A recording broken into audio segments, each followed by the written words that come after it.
नमस्कार, आप देख रहे हैं 27 न्यूज बस्तर। रायपुर से बड़ी खबर। छत्तीसगढ़ के चर्चित शराब घोटाला मामले में प्रवर्तन निदेशालय को पूर्व मंत्री कवासी लखमा को 14 दिन की रिमांड पर लेने की अनुमति मिल गई है। आगामी 2 हफ्तों तक ईडी की टीम उनसे घोटाले से जुड़े अहम सवाल पूछेगी। हालांकि कवासी लखमा के बेटे हरीश लखमा की गिरफ्तारी की अफवाहों को खारिज किया गया है। कोर्ट में पेश होने के दौरान कवासी लखमा ने अपने ऊपर लगे आरोपों को नकारते हुए कहा, मेरे पास से 1 रुपया भी नहीं मिला है, न ही कोई दस्तावेज बरामद हुआ है। यह पूरी तरह से फर्जी मामला है। अमित शाह, नरेंद्र मोदी और पूरी बीजेपी सरकार मुझे परेशान कर रही है। मैं बस्तर की आवाज उठाता रहूंगा। ईडी ने कवासी लखमा से पूछताछ के लिए उनके चार्टर्ड अकाउंटेंट के साथ बुलाया था, लेकिन लखमा अकेले ही दफ्तर पहुंचे। उन्होंने बताया कि उनके सीए बाहर हैं, इसलिए नहीं आ सके। लखमा अपने बेटे के साथ ईडी कार्यालय पहुंचे थे, लेकिन उनके बेटे हरीश लखमा को गिरफ्तार नहीं किया गया है। छत्तीसगढ़ के बहुचर्चित शराब घोटाले में ईडी ने लगभग 2000 करोड़ रुपए से ज्यादा के भ्रष्टाचार का खुलासा किया है। एफआईआर के अनुसार 2019 से 2022 के बीच सरकारी शराब दुकानों से नकली होलोग्राम लगाकर अवैध शराब बेची गई है, जिससे शासन को करोड़ों रुपए के राजस्व का नुकसान हुआ है। ईडी की जांच में सामने आया है कि तत्कालीन भूपेश बघेल सरकार के कार्यकाल में आईएएस अधिकारी अनिल टुटेजा, आबकारी विभाग के एमडी ईपी त्रिपाठी और कारोबारी अनवर ढेवर ने अवैध सिंडिकेट बनाकर इस घोटाले को अंजाम दिया। इधर पूरे प्रदेश में रियासतें में माहौल गर्म हो गया है। कवासी लखमा की गिरफ्तारी और रिमांड को लेकर राज्य में सियासत गर्म हो गई है। कांग्रेस इसे विपक्ष की साजिश करार दे रही है, वहीं विपक्ष बीजेपी इसे भ्रष्टाचार के खिलाफ कार्रवाई बता रही है। ईडी अब लखमा के घोटाले से जुड़े बड़े नामों और पैसों की हेरफेर की पूरी जानकारी जुटाने की कोशिश करेगी। यह देखना होगा कि इस रिमांड के दौरान ईडी को क्या नए सुराग मिलते हैं। Raipur bureau report.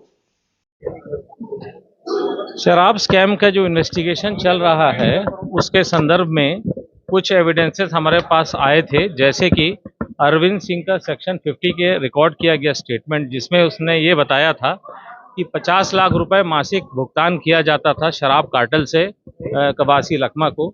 साथ ही साथ अरुणपति त्रिपाठी की भी गवाही में इन बातों में आई है कि इन 50 लाख के ऊपर 1.5 करोड़ रुपया और भी उनको दिया जाता था का शराब कार्टेल से।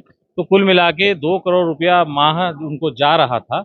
इस बात की पुष्टि दोनों की गवाही से हुई और इस हिसाब से ये माना गया कि 36 महीने तक ये अगर स्कैम चला है तो ऐसी सूरत में जो टोटल प्रोसीड्स ऑफ क्राइम है वो करीब 72 करोड़ रुपया आ रहा है।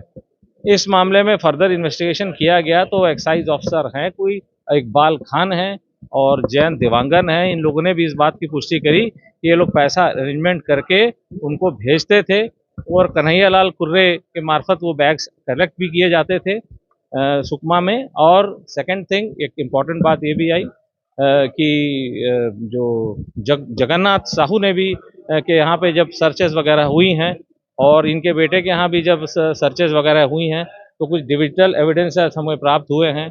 उन डिजिटल एविडेंसेस के बेसिस पर, एनालिसिस के बेसिस पर ये सामने आया कि ये जो पैसा बेसिकली 2 करोड़ रुपए का जो हमें दिखाई पड़ रहा है वो इस्तेमाल हुआ है सुकमा में इनके सुपुत्र के घर बनाने में और जो है कांग्रेस भवन बनाने में, वो भी सुकमा में ही है। तो इस प्रकार से जो प्रोसीड्स ऑफ क्राइम हैं उसको इन लोग ने अनटेंटेड प्रॉपर्टी के यानी निष्कलंकित संपत्ति के रूप में समाज को प्रदर्शित करने का इस प्रकार से प्रयास किया है।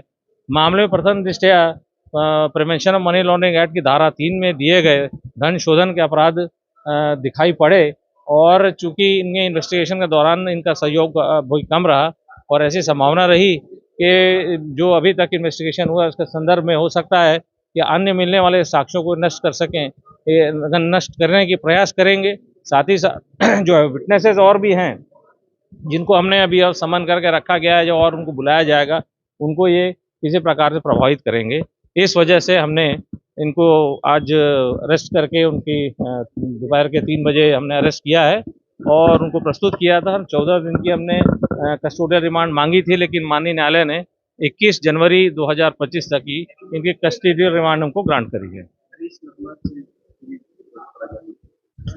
देखिए, यहाँ पर सेक्शन 50 के स्टेटमेंट्स के लिए लोगों को बुलाया जाता है और वो इन्वेस्टिगेशन का एक पार्ट है और अगर उनको फर्दर जरूरत पड़ेगी तो फर्दर भी बुलाया जाएगा या जिसको भी बुलाने की आवश्यकता पड़ेगी उसको बुलाया जाएगा। सर, कांग्रेस भवन के सेक्शन में और हरीश कवासी की घर बनाने में कोशिश तो क्राइम यूज हुआ है, इसके अलावा भी कुछ जानकारी आई? अभी तक इन्वेस्टिगेशन में यही चीज़ रिवील हुई है और जो 70 करोड़ रुपए, जो 72 करोड़ का पीओसी है, जो अभी तक हमें दिखाई पड़ा है, उस पीओसी का तो निर्माण इन्हीं के निर्माण में अभी हमको एंगल दिखाई दे रहा है। लेकिन हो सकता है कि शायद कुछ और एविडेंसेस हमारे हाथ लगेंगे, तो आपके सामने या न्यायालय के सामने पेश किया जाएगा उसको। 78 करोड़ की राशि से ही निर्माण किया 72 करोड़ 72 करोड़ या फिर इसके अलावा और भी कोई कैश के लेन देन? अभी तक हमारे कुछ एविडेंसेस आए थे, जैसा मैंने आपको बताया, वही चीज़ बार बार रिपीट हो रही है कि 50 लाख अरविंद सिंह, 1.5 करोड़ अरुणपति, 2 करोड़ अभी हमको स्ट्रेट फॉरवर्ड एविडेंस अवेलेबल है और उसके निष्कलंकित संपत्ति के रूप में उसको समाज को परिलक्षित करने के हमें प्रमाण अभी तक मिले हैं इन्वेस्टिगेशन में। हो सकता है कि हमें और कुछ प्रमाण मिल जाए, वो सामने रखे जाएंगे कालांतर में। Thank you.